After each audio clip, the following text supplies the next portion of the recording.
विनाश कार्यक्रम नमामि गणेश सर्वसंगम। यहाँ पर विराजमान आचार्य शरण महामंडलेश्वर जी, श्री मैं जगत साधु, सब प्रदर्शन साधुओं के चरणों में ओम नमो नारायण जी। कल मैं बाड़मेर के सरहद के ऊपर में जहाँ तनोट माता जी है, जो बॉर्डर है जैसलमेर का, वहाँ में था। वहाँ से महाराज बोला कि आप पहुँचना बहुत जरूरी है। वहाँ पर अमित शाह जी ने 7 करोड़ की घोषणा किया है, 700 करोड़ की सॉरी। वहाँ पर बहुत भव्य दिव्य वो मंदिर बनने वाला है, क्योंकि हमारा सीमावर्ती क्षेत्र में बहुत मस्जिद बन रहे हैं, वहाँ पर मदरसे बन रहे हैं बहुत जगह जगह पर वहाँ पर। तो हमारे वहाँ पर जो है विशेष रूप से वहाँ एक न्यायिक है असीम व्यास, जिन्होंने हमको बोला कि आप महाराज आइए, उन्हीं बातें आपके हाथ से। तो हम लोग वहाँ पर गए थे और ऐसा आने की स्थिति में नहीं थे। रात पर चल के अभी पूरा 4 बजे में पहुँचा यहाँ पर। विशेष रूप से हमारे परम पूजनीय राघवेंद्र जी महाराज बहुत समय से आग्रह किया कि अध्यक्ष बनना है। तो मैं बोला कि भाई अध्यक्ष तो कोई ऐसी बात नहीं है, हम लोग कार्य तो करते रहते हैं और हर संत का जिम्मेदारी और एक तरह से सभी हमारे जितने भी पूजनीय संत है उनके सभी कई कई स्थानों में कोई कार्य लगा रहता है। अभी जैसे अपना दिल्ली संत महामंडल NCR से आया, आप सभी चीज़ों में सबसे बहुत सारे विषय यहाँ पर आए। हमारा बहुत प्रकारों का विषयों को जैसे हमारे आचार्य जी ने भी संकेत किया। तो एक अश्विनी उपाध्याय जी है जो कि सुप्रीम कोर्ट में जो है 15,000 बंदियों को मुक्त करने की सरकार से केस अभी दायर किया हुआ है उन्होंने, और संवैधानिकता के ऊपर में भी उन्होंने केस किया हुआ है, वो भी लिंक भेजे की जरूरत है। तो वो अभी अपने स्तर पर जो है लगे रहते हैं।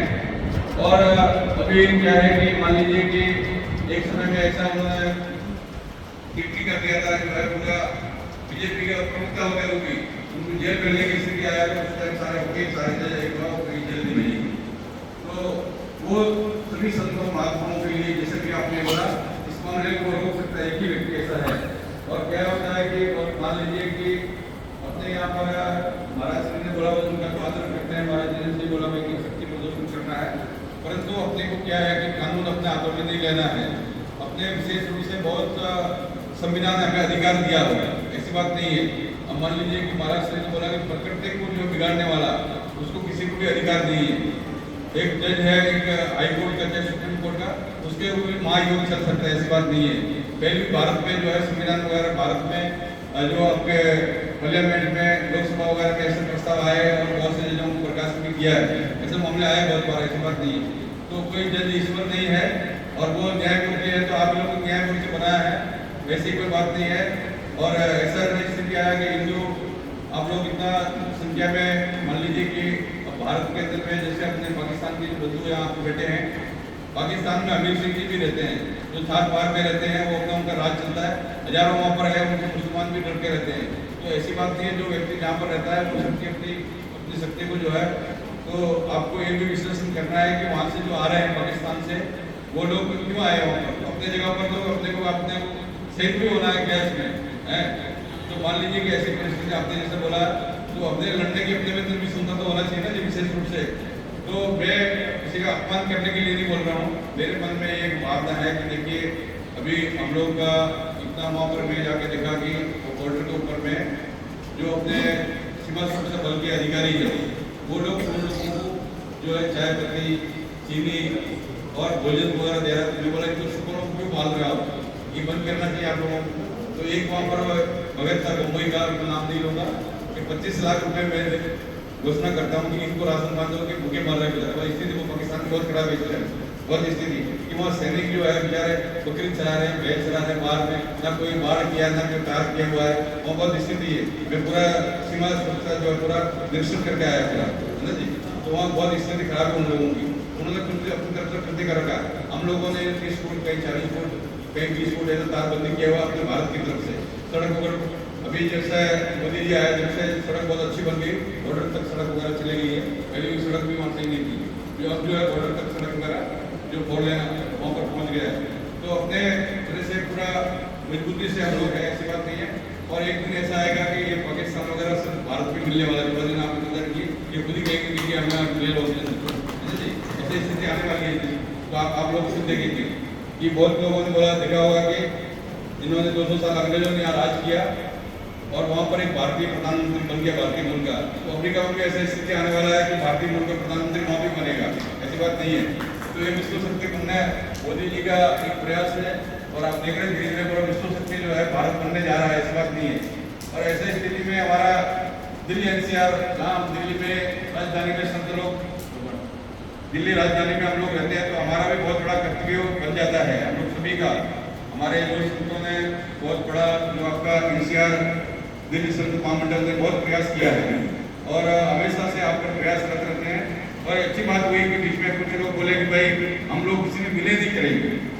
एक बार ऐसा विषय आया कि पूरे भारत में कम से कम 6000 जो है संस्कृत के विद्यालय है जो संदीपन विद्या प्रतिष्ठान के अंदर, जो उनका पूरा देश के अंदर अनुदान करोड़ों रुपये इंदिरा गांधी मुझे केवल भारत सरकार तो हजारों करोड़ रुपये मिलते हैं उसको। और पूरा क्या हुआ कि रामदेव जी ने बोला कि हम इसको अपने अंदर में विलय करना चाहते हैं।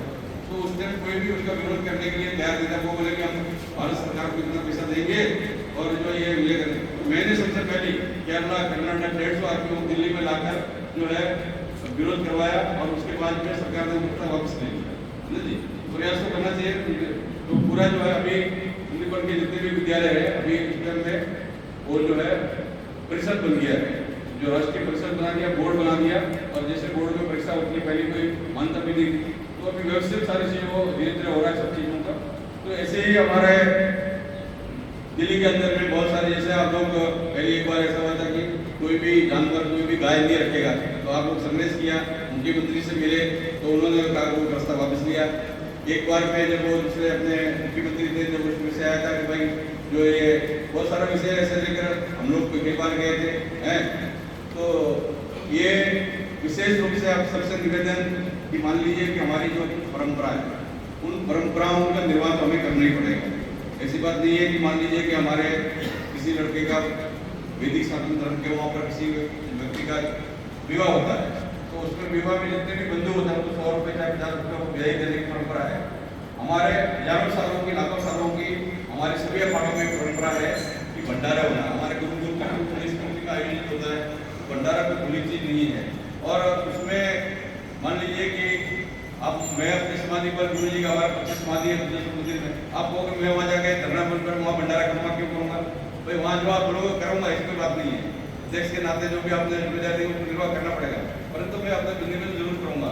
भंडारा तो होगा, ऐसी बात नहीं, एक भंडारा नहीं होना, भंडारा भी होगा। और अपनी परंपराओं का निर्वाह करना, क्योंकि जब हम लोग कभी भी किसी भी विषय को लेकर अपनी परंपराओं का विरोध करने लगते हैं तो निश्चित रूप से बहुत सारी चीज़ों की हमारे अंदर में अपने आप में कमी आ जाती है। तो इसीलिए हमेशा से हमने को कभी भी किसी के सामने कोई ऐसा शर्म महसूस न हो, संकोच महसूस न हो। और अब जैसे हमारे महाराज जी जैसा ये भैया दास जी बोल रहे, भैया दास जी तो क्या है कि कहते हैं कि मैं भारत आता सोया नहीं, या तो कोई बीमारी होती है या कोई साधना होती है। तो मैं तो ऐसा नहीं कर सकता। मतलब तो हर व्यक्ति का अपना अपना स्वभाव है, संत मूर्ति है, गुरु मूर्ति है, सिद्ध मूर्ति है, उनका अपना अपना है जी। तो विशेष रूप से आप लोगों में बहुत से प्रकारों में विचारों में चिंतन हुआ। और महाराज जी हमें पूरा देश में मिलकर क्या है कि अभी देखिए 65 साल का उम्र हो गया, हमसे भी अंतिम समय है, डिबेट कर सकता है। तो महाराज जी और आकाश जी महाराज को यही बोला कि मेरा स्वास्थ्य आपका भी नहीं हमारा भी सही रहता है। महाराज बोले बोलो बोलो बोलो, महाराज की बात को मैं कोई डालता नहीं। मैं ऐसा है, महाराज जी ऐसा है कि बहुत साल पहले, आज से 30 साल या 40 साल हो गया, अटल बिहारी वाजपेयी साहब महाराज जी और हम लोग यहाँ धरना पर बिरला मंदिर के सामने बैठे थे। बहुत पुराना महाराज जी हमारा कि जब तो कोई कल्पना भी नहीं कर सकता कि स्त्री बीजेपी ऐसा हो आएगी। तो महाराज जी ने बोला कि एक दिन देश में पूरा बीजेपी का शक्ति आएगी और हिंदुवादी शक्ति आएगी। तो महाराज जी का संकल्प क्या होता है कि वो सिद्ध है महाराज जी अपने आप में। तो ऐसे उनके बात को मैं टाल नहीं सका। हमने बोला भाई गुरु मूर्ति के रूप में है हमारे भाई विरुद्ध है। तो महाराज जी बोले, तो किसी ने मेरे को यहाँ पर कुछ अपने अलग संत से एक दिन चैलेंज दे दिया कि महाराज अगर आप बन गए तो हमारी भी संस्था है, हम आपको देख लेंगे। मैं बोला किसी को ना देखना है ना किसी को पाना है, सभी को अपना काम करना है, अपना अपने देखना है। और जैसे मान लीजिए कि कभी भी जैसे हमारे आदरणीय सम्मान्य हमारे बड़े भाई जो एक तरह से गुरु भाई, बड़े भाई क्या है गुरु भाई यहाँ तो होते हैं, तो हमारे नवल किशोर दास जी महाराज जो है वो बोले भाई टिप्पणी नहीं करनी चाहिए, ये चीज रुकने वाली नहीं है। क्योंकि कभी भी कोई प्रतिक्रिया करेगा तो उसकी क्रिया होगी, वो कोई निष्क्रिय तो है नहीं। हम लोग अगर कोई किसी ने प्रतिक्रिया किया तो उसकी क्रिया तो होना ही है, वो स्वाभाविक है, प्राकृतिक रूप से स्वभाव में है कि वो होना है।